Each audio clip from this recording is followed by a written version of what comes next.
Hello friends, ನಮ್ಮ ಅಡುಗೆ ನಿಮ್ಮ ರುಚಿಗೆ ಸ್ವಾಗತ. ಇವತ್ತು ನಾವು ಕೇವಲ 2 ನಿಮಿಷದಲ್ಲಿ ಒಂದು ರುಚಿಕರವಾದ ಲಡ್ಡು ರೆಸಿಪಿ ಮಾಡೋದನ್ನು ನೋಡೋಣ. ಮಕ್ಕಳು ಸ್ಕೂಲಿಂದ ಬಂದು ಡ್ರೆಸ್ ಚೇಂಜ್ ಮಾಡೋ ಅಷ್ಟರಲ್ಲಿ ಈ ಲಡ್ಡು ರೆಡಿ ಆಗುತ್ತೆ. ತುಂಬ ಸುಲಭವಾಗಿದೆ. ಹಾಗೆಯೇ ಕೇವಲ ಕೆಲವು ಇಂಗ್ರೀಡಿಯೆಂಟ್ಸನ್ನು ಬಳಸ್ಕೊಂಡು ಮಾಡಿರುವಂತಹ ಲಡ್ಡು ರೆಸಿಪಿ.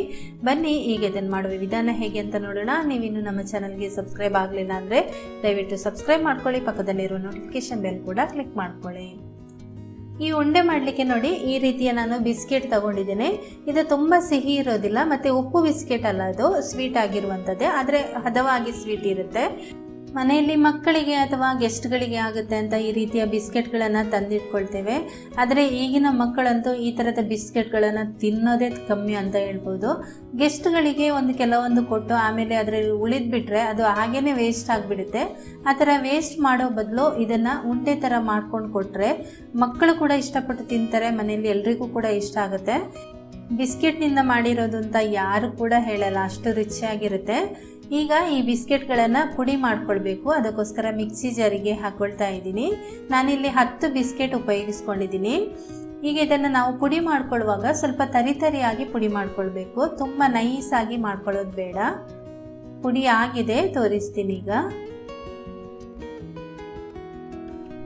ಇದನ್ನು ನಾನು ಒಂದು ಬೌಲಿಗೆ ಹಾಕ್ಕೊಂಡಿದ್ದೇನೆ. ನೋಡಿ, ಈ ರೀತಿ ತರಿಯಾಗಿ ಇರಬೇಕು. ಕೈಯಲ್ಲಿ ನಮಗೆ ಈ ಥರ ಮುಟ್ಟುವಾಗ ತರಿ ಸಿಗಬೇಕು, ಆವಾಗ ಅದು ರುಚಿ ಚೆನ್ನಾಗಿರುತ್ತೆ. ನಂತರ ಇದಕ್ಕೆ 1 ಸ್ಪೂನಷ್ಟು ತುಪ್ಪ ಹಾಕ್ಕೊಳ್ತಾ ಇದ್ದೀನಿ. ತುಪ್ಪ ಆಪ್ಷನಲ್, ನೀವು ಬೇಕಾದರೆ ಹಾಕ್ಬೋದು, ಹಾಕದೆ ಕೂಡ ಮಾಡ್ಬೋದು. ಸ್ವಲ್ಪ ಪೌಷ್ಟಿಕಾಂಶವಾಗಿ ಇರುತ್ತೆ ಮತ್ತು ರುಚಿ ಕೂಡ ಜಾಸ್ತಿ ಇರುತ್ತೆ, ಅದಕ್ಕೋಸ್ಕರ. ಆನಂತರ ಸ್ವಲ್ಪ ಏಲಕ್ಕಿ ಪುಡಿ ಹಾಕ್ಕೊಳ್ತಾ ಇದ್ದೀನಿ. ನಂತರ ಇದಕ್ಕೆ ತೆಂಗಿನ ತುರಿ ಹಾಕ್ಕೊಳ್ತಾ ಇದ್ದೀನಿ. ತೆಂಗಿನ ತುರಿ ನಾನು 2 ಸ್ಪೂನ್ನಷ್ಟು ತುರಿದು ಇಟ್ಕೊಂಡಿದ್ದೀನಿ. ಇದು ನಿಮಗೆ ಎಷ್ಟು ಬೇಕೋ ಅಷ್ಟು ನೋಡಿಕೊಂಡು ಹಾಕ್ಕೊಳ್ಳಿ. ನಾನು ಫಸ್ಟ್ 1 ಸ್ಪೂನ್ನಷ್ಟು ಹಾಕ್ಕೊಂಡಿದ್ದೀನಿ. ಈಗ ಆಮೇಲೆ ಇದು ಈಗಾಗಲೇ ಒಂದು ಸ್ವಲ್ಪ ಸ್ವೀಟ್ ಇರುತ್ತೆ, ಸ್ವಲ್ಪ ಸ್ವೀಟ್ ಹಾಕೋಬೇಕು. ಬೆಲ್ಲ ಹಾಕ್ಕೊಳ್ತಾ ಇದ್ದೀನಿ. ಬೆಲ್ಲವನ್ನು ಈ ರೀತಿ ತುರಿದು ಇಟ್ಕೊಂಡಿದ್ದೀನಿ, ಅದರಲ್ಲಿ 1 ಸ್ಪೂನ್ನಷ್ಟು ಹಾಕ್ಕೊಳ್ತಾ ಇದ್ದೀನಿ. ನೀವು ಬಳಸುವಂತಹ ಬಿಸ್ಕೆಟ್ ಎಷ್ಟು ಸಿಹಿ ಇದೆ ಅದರ ಆಧಾರದ ಮೇಲೆ ನೀವು ಬೆಲ್ಲವನ್ನು ಹಾಕ್ಕೊಳ್ಳಿ. ಆಮೇಲೆ ಕೈಯಲ್ಲೇ ಈ ರೀತಿ ಚೆನ್ನಾಗಿ ಇದನ್ನು ಮಿಕ್ಸ್ ಮಾಡ್ಕೊಳ್ಬೇಕು. ಈ ಥರ ಮಿಕ್ಸ್ ಮಾಡ್ಕೊಳ್ತಾ ಹೋದಾಗೆ ಆ ತೆಂಗಿನ ತುರಿಯಲ್ಲಿ ಮತ್ತು ಬೆಲ್ಲದ ನೀರು ಒಂದು ಸ್ವಲ್ಪ ಬಿಟ್ಕೊಂಡು ಅದು ಅಂಟು ಬರುತ್ತೆ. ತುಪ್ಪ ಕೂಡ ಹಾಕಿದ್ದೀವಲ್ವ, ಚೆನ್ನಾಗಿ ಈ ರೀತಿ ಕೈಯಲ್ಲೇ ಮಾಡ್ತಾ ಹೋಗಬೇಕು. ಈಗ ಇದಕ್ಕೆ ಇನ್ನೂ ಕೂಡ ಒಂದು ಸ್ವಲ್ಪ ತೆಂಗಿನ ತುರಿಯನ್ನು ಹಾಕ್ಕೊಳ್ತಾ ಇದ್ದೀನಿ. ಅಂದರೆ ನಾನು ತೆಂಗಿನ ತುರಿ 2 ಸ್ಪೂನು ತಗೊಂಡಿದ್ನಲ್ವ, ಅದು ಎಲ್ಲವನ್ನು ಕೂಡ ಹಾಕ್ಕೊಂಡಿದ್ದೀನಿ. ಬೆಲ್ಲ ಕೂಡ ಹಾಗೆ ನಿಮ್ಮ ರುಚಿಗೆ ತಕ್ಕಂತೆ ನೀವು ಹೆಚ್ಚು ಕಮ್ಮಿ ಮಾಡ್ಕೊಳ್ಬೋದು. ನಾನು ಇದಕ್ಕೆ 1.5 ಟೀ ಸ್ಪೂನಷ್ಟು ಬೆಲ್ಲದ ಪುಡಿ ಹಾಕ್ಕೊಂಡಿದ್ದೇನೆ, ಅದಕ್ಕಿಂತ ಜಾಸ್ತಿ ಹಾಕಿಲ್ಲ.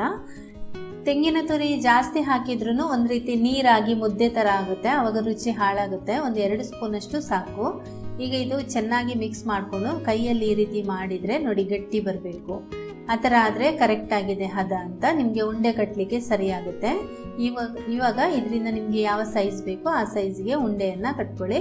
ಒಂದು ಮೀಡಿಯಮ್ ಸಣ್ಣದಾಗಿರುವಂತಹ ಒಂದು 5 ಉಂಡೆಗಳು ಇದರಿಂದ ಆಗುತ್ತೆ.